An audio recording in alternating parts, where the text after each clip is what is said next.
I want to scroll down to Numbers 14, verses 7b. The land that we went through as spies is an exceedingly good land. Part 2, Overcoming Giants.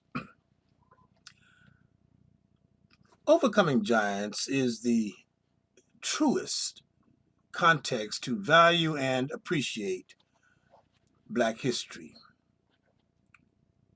Now, in the text, we have heard the reports of the spies. The majority report said, no, we can't. The minority report said, yes, we can.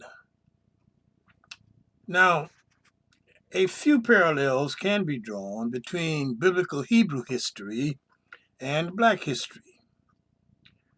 Primarily, the centuries of slavery under cruel and heartless taskmasters who had the summary power of life and death.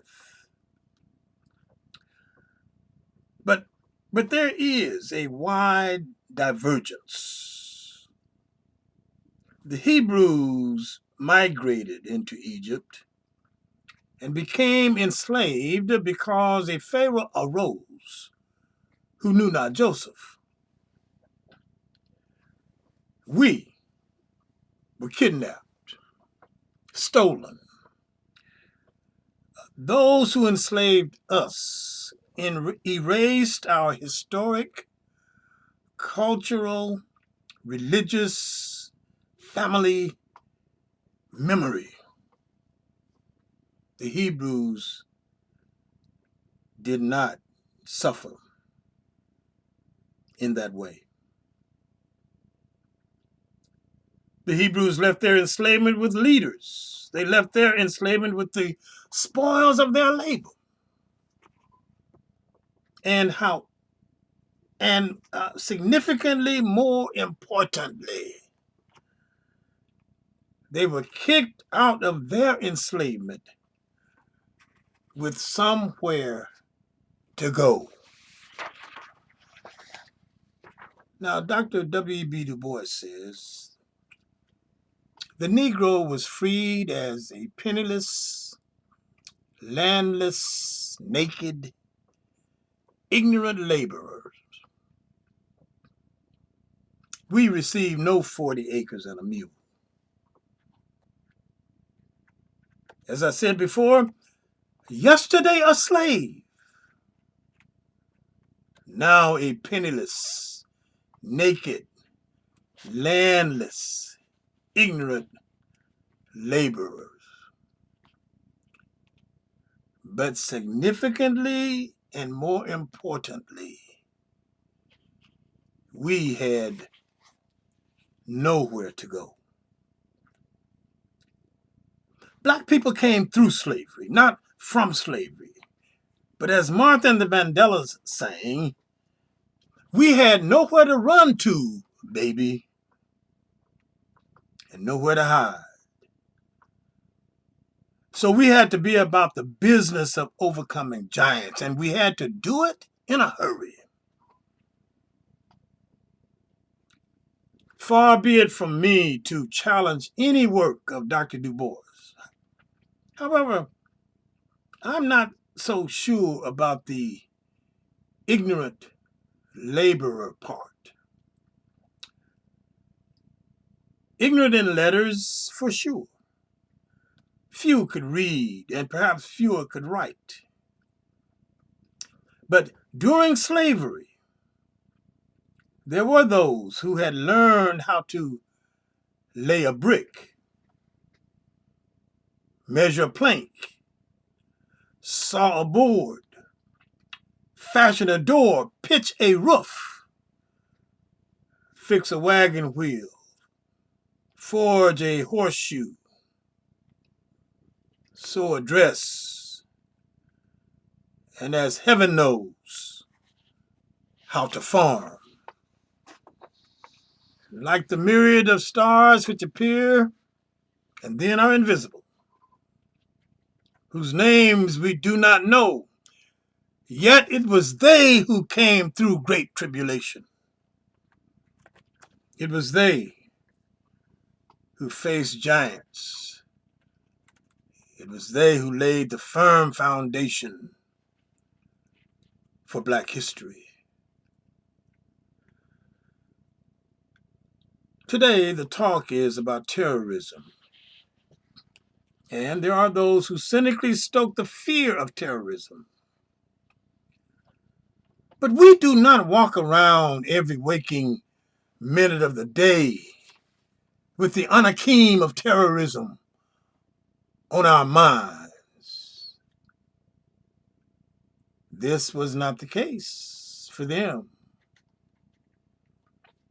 A popular song at the turn of the century to the tune of John Brown's Body. It contained the following words: "We'll hang every nigger to a sour apple tree." Every now and then, today, someone posts on Facebook a sad and gruesome picture of a young Black man hanging from a tree. According to the Colored American magazine, printed in 1902, human lives and human rights are being taken with impunity without hardly a protest from the great and good heart of American civilization. 50,000 Negro lives have been sacrificed at the hands of mobs and lynching bees since emancipation. My father told us a story of a Black man who was falsely accused of insulting a white woman, of this man being dragged into a barn. His screams of agony could be heard all through the piney woods off of Highway 80 near McIntyre, Louisiana. Screams of agony until the screams stopped. In the annals of Black history, page after page of acts of terrorism have been written and are being written about the sons of Anak, who stood around the trunk of a cottonwood tree or who stretched a police tape marking an area on some street in an American city today where an unarmed Black man who had been shot to death fleeing from the police. Billie Holiday sang about strange fruit. Yes, this is the story about the giants we faced then and the ones we face today. The uneducated Negro is a good Negro. He is contented to occupy the natural status of his race, the position of inferiority. The educated Negro and the intelligent Negro who wants to vote is a disturbing and threatening influence. So wrote Dr. W.E.B. Du Bois in an article captioned, "A Record of the Darker Races." This printed in the NAACP Crisis magazine in 1912. Black voter suppression and depression is a giant still stalking this land 100 years later. Non-education, miseducation or limited education became the means to try to keep Black Americans in positions of inferiority. In the same article, Dr. Du Bois opined, in referring to Negroes, he said he is unfairly treated when he has no school, or one with a term no more than 4 to 5 months, taught in the wreck of a log captain by a teacher who is paid about one half the price of a first-class convict. In parts of America, it was not uncommon to see Black children working in the fields, only to look up to see white children on their way to school. It is recorded that in some counties of this nation early in the 20th century, the amount of money spent on education for white children was 10 times compared to that for Black children. Oh yes, the sons of Anak, straddling the threshold of the classroom, had to be overcome. So somebody hitched up some mules to the wagon, took their saws and axes, cut down some trees, and we built our own schools. Yes, names are known, but they decreed the giants of illiteracy and ignorance could be overcome. And this legacy is the context of Black history. We built schools, we built colleges, we sent a few here and a few there, and we started overcoming giants. We began to earn high school diplomas, then produced some bachelor degree folk. After a while, a few earned masters. Soon some PhDs began to emerge, and by and by, when the morning came, we got some teachers qualified, some doctors and dentists board certified, a few lawyers passed the bar exams. Behold, we looked up and some Black engineers began working out their mathematical equations, and scientists emerged wearing lab coats doing research to benefit humankind. And soon, astrophysicists looked up and began explaining what the stars were made of and how old they were.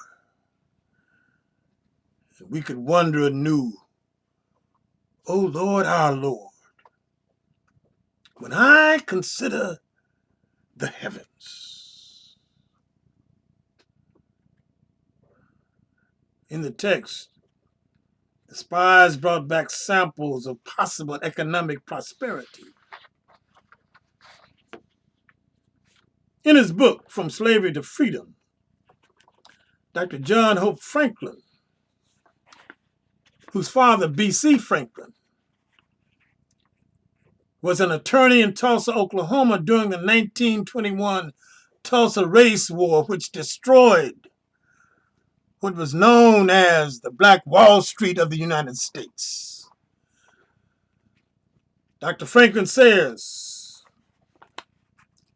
everywhere there was sentiment against hiring Negroes in jobs that had any semblance of respectability.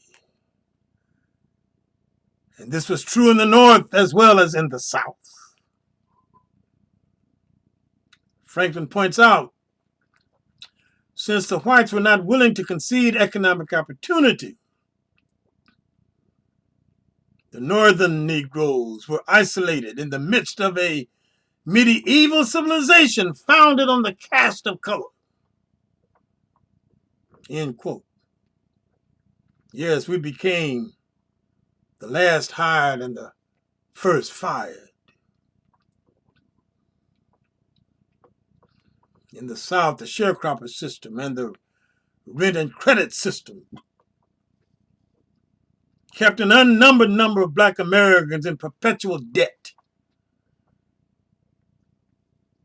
They viewed us as grasshoppers, but we kept on overcoming giants. Giants that might appear just over the next hill. Suddenly around every bend in the road, or from behind any tree along the narrow trail through the woods. But we kept on tramping. We had to keep on overcoming. And we did. Next time, part 3 of the series. God bless you, and God be with you, is my prayer.